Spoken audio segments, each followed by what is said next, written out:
ये कहानी है पीटर पार्कर नाम के एक लड़के की, जो कि एक हाई स्कूल स्टूडेंट था और वो न्यूयॉर्क शहर में रहता था। पीटर एक बहुत ही होशियार लड़का था, मगर वो शारीरिक रूप से काफी कमजोर और सहमा हुआ था। इसीलिए सब उसका मजाक उड़ाते और उसे परेशान करते थे। पीटर के माँ बाप बचपन में ही गुजर गए थे, इसीलिए वो अपने अंकल बेन और आंट मे के साथ रहता था। एक बार पीटर अपनी स्कूल ट्रिप पर कोलंबिया यूनिवर्सिटी की जेनेटिक्स लेबोरेटरी में जाता है। उस लैब में स्पाइडर्स यानी मकड़ियों पर रिसर्च चालू थी और वहाँ के साइंटिस्ट ने कई अलग अलग खास मकड़ियों के डीएनए को मिलाकर कुछ शक्तिशाली मकड़ियाँ बनाई थी, जिनमें से एक मकड़ी वहाँ से भाग जाती है और वो वहाँ की छत पर एक जाल बना लेती है। और जब पीटर वहाँ पर अपनी स्कूल मैगजीन के लिए फोटोज निकालना शुरू करता है, तब वो मकड़ी वहाँ आकर उसके हाथ पर काट लेती है, जिसकी वजह से उस स्पाइडर का डीएनए पीटर की बॉडी में चला जाता है। फिर जब वो अपने घर लौटता है तो उसकी तबीयत बहुत खराब हो जाती है और पीटर बेहोश हो जाता है। फिर वो काफी देर तक इसी तरह बेहोश रहता है और इसी दौरान उस मकड़ी का डीएनए पीटर के डीएनए से अच्छी तरह जुड़ जाता है और बाद में जब पीटर को होश आता है तो उसकी सारी कमजोरियां गायब हो जाती है। अब वो काफी ताकतवर बन गया था और उसके अंदर उस जेनेटिकली इंजीनियर्ड स्पाइडर की सभी पावर्स आ गई थी। इसी दौरान पीटर के दोस्त हैरी के पिता नॉर्मन ऑसबॉर्न के साथ भी एक अजीब घटना होती है। नॉर्मन ऑसबॉर्न एक बहुत ही बड़ा बिजनेसमैन और एक साइंटिस्ट था, जो कि ऑस्कॉर्प कंपनी का मालिक था। उसकी कंपनी मिलिट्री के लिए रिसर्च करती थी और हथियार बनाती थी। ऑस्कॉर्प इंडस्ट्रीज को रिसर्च और डेवलपमेंट के लिए मिलिट्री से फंड मिलता था और अपनी कंपनी को ज्यादा से ज्यादा फंड दिलवाने के लिए नॉर्मन ऑसबॉर्न हमेशा नई नई टेक्नोलॉजी पर काम करता रहता था। सन 2002 में उसने मिलिट्री से फंडिंग लेने के लिए यूएस आर्मी के जनरल स्लोकम से ये वादा किया कि वो उन्हें एक ऐसा फॉर्मूला बनाकर देगा जो कि इंसानी ताकत को कई गुना बढ़ा सकता है। नॉर्मन ने वो फॉर्मूला बना तो लिया, लेकिन उसमें एक कमी थी। उससे किसी भी जीव की ताकत तो बढ़ रही थी, पर उससे उन्हें पागलपन के दौरे भी पड़ रहे थे। इसीलिए जनरल स्लोकम ऑस्कॉर्प कंपनी की फंडिंग रोकने वाले थे और वो एक दूसरी कंपनी से डील करने वाली थी। इस वजह से नॉर्मन घबरा जाता है और वो जल्दबाजी में अपना फॉर्मूला खुद पर ही टेस्ट कर लेता है।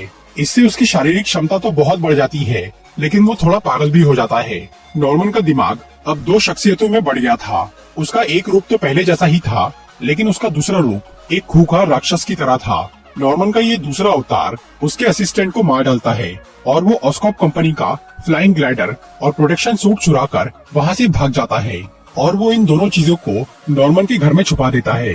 फिर अगले दिन जब नॉर्मन को होश आता है तो उसे कुछ याद नहीं रहता और वो अपने असिस्टेंट की मौत की खबर सुन के हैरान हो जाता है। दूसरी तरफ पीटर को धीरे धीरे अपनी नई शक्तियों के बारे में पता चलता है। अब वो काफी तेज और ताकतवर बन गया था। वो आने वाले खतरों को पहले ही महसूस कर पा रहा था और वो मकड़ियों की तरह दीवार पर चढ़ने के साथ साथ अपने हाथ से मजबूत जाल भी निकाल पा रहा था।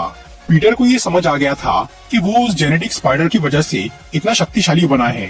फिर वो काफी प्रैक्टिस करके अपनी नई पावर्स को अच्छी तरह यूज करना सीख जाता है और वो इन नई शक्तियों को अपने फायदे के लिए इस्तेमाल करने का सोचता है। पीटर अपने पड़ोस में रहने वाली एक लड़की मैरी जेन को बहुत पसंद करता था, इसीलिए वो उसे इम्प्रेस करने के लिए एक कार खरीदना चाह रहा था, जिसके लिए वो एक रेसलिंग टूर्नामेंट में हिस्सा लेता है और वो वहाँ बहुत ही आसानी से एक फाइटर को हरा देता है। लेकिन वहाँ का मैनेजर पीटर के साथ धोखेबाजी करता है और वो उसे पैसे नहीं देता। पर तभी एक चोर वहाँ आकर उस मैनेजर से सारे पैसे छीन लेता है और क्योंकि उस मैनेजर ने पीटर को धोखा दिया था, इसीलिए वो उस चोर की वहाँ से भागने में मदद कर देता है। लेकिन बाद में वही चोर पीटर के अंकल को गोली मार के उनकी कार लेकर भाग जाता है। इससे अंकल बेन मर जाते हैं और जब पीटर को उनके बारे में पता चलता है तो वो उस चोर का पीछा करता है। फिर जब वो उसे पकड़कर मारना शुरू करता है, तब उसे एहसास होता है कि उसने उस चोर को भागने दिया था, इसी वजह से उसके अंकल मारे गए। फिर पीटर से लड़ाई करते हुए वो चोर बिल्डिंग से नीचे गिर जाता है और वो मर जाता है।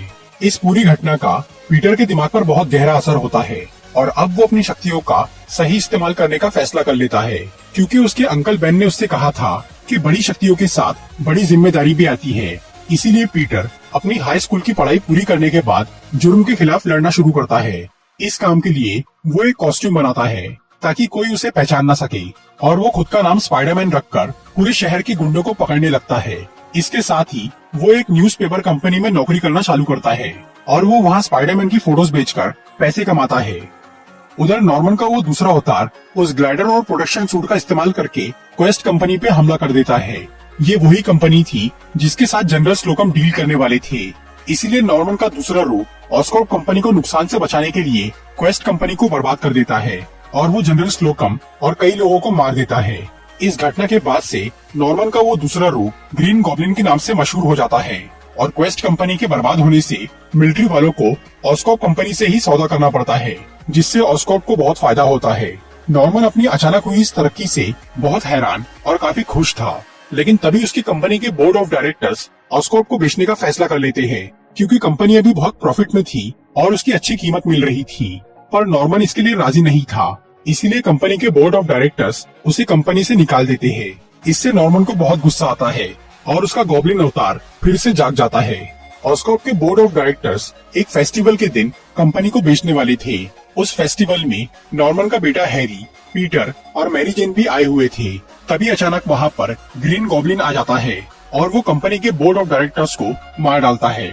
इसके बाद वो वहाँ पर और भी तबाही मचाता है, लेकिन तभी पीटर अपना स्पाइडरमैन सूट पहनकर वहाँ आ जाता है और वो गॉब्लिन से लड़के उसे भगा देता है। फिर वो मैरी को बचा के वहाँ से निकाल लेता है। इसके बाद भी पीटर एक बार और स्पाइडरमैन बनकर मैरी को बचाता है, इसीलिए वो उसे पसंद करने लग जाती है। पर उसे ये नहीं मालूम था कि पीटर पार्कर ही स्पाइडरमैन है। दूसरी तरफ नॉर्मन को ये पता चल ही जाता है कि वो खुद ग्रीन गॉब्लिन है और वो उस फॉर्मूला की वजह से ऐसा बना है। ये जानकर नॉर्मन पहले काफी डर जाता है, लेकिन फिर गॉब्लिन उसे ये समझाता है कि वो उसकी वजह से ही आज इतने फायदे में है, इसलिए नॉर्मन भी उससे कन्विंस होने लग जाता है। फिर गॉब्लिन उसे ये बोलता है कि वो उसे सब कुछ दिलवा सकता है, लेकिन उसके रास्ते में सिर्फ एक ही रुकावट है और वो है स्पाइडरमैन। इसीलिए वो स्पाइडरमैन को ही अपने साथ मिला लेना चाहता था। फिर गॉब्लिन स्पाइडरमैन का पता लगाने के लिए डेली ब्यूगल न्यूज कंपनी पे हमला करता है और वहाँ जब स्पाइडरमैन आता है तो वो उसे बेहोश करके पकड़ लेता है।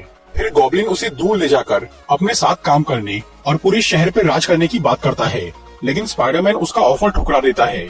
इसके कुछ दिनों बाद गॉब्लिन एक जगह पर हमला करता है और जब स्पाइडरमैन वहाँ आता है तो गॉब्लिन एक बार फिर उसे अपने साथ शामिल होने बोलता है, लेकिन स्पाइडरमैन फिर से उसे मना कर देता है और तब गॉब्लिन उसे जान से मारने की कोशिश करता है।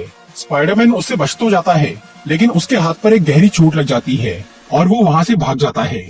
इसके थोड़ी देर बाद ही पीटर और उसकी आंटी, उसके दोस्त और नॉर्मन सभी खाना खाने के लिए मिलते हैं।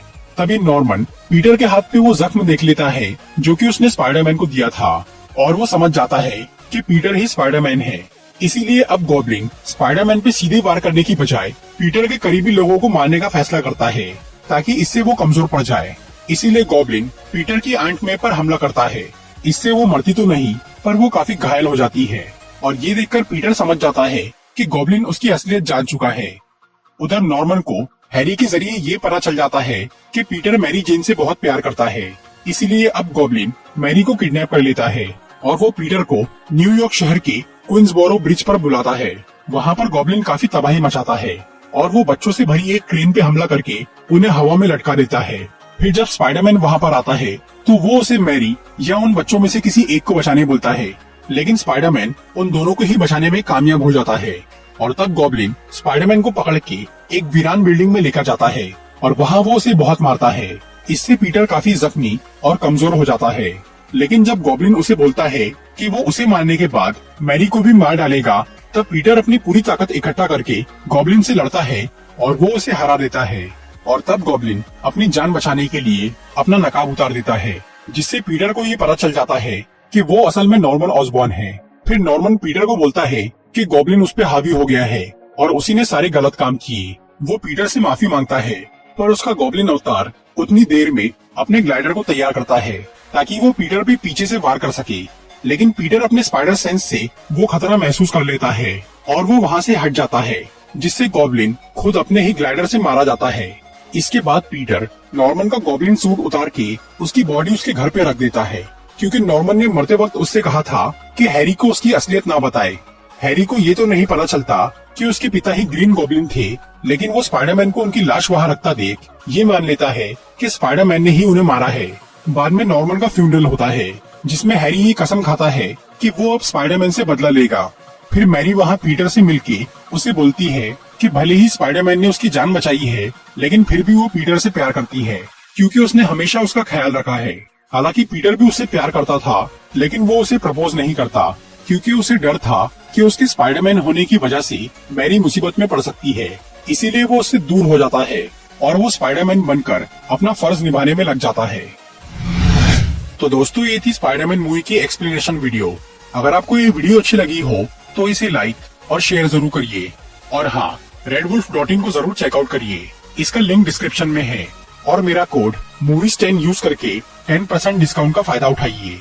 और ऐसी इंटरेस्टिंग वीडियोस देखने के लिए सब्सक्राइब कीजिए हमारा चैनल और इस बेल को दबाइए ताकि आपको हमारी वीडियोस सही टाइम पर मिल सके। Walking alone, the streets are empty. The only thing I can see is my own silhouette. I'm getting stronger, step by step.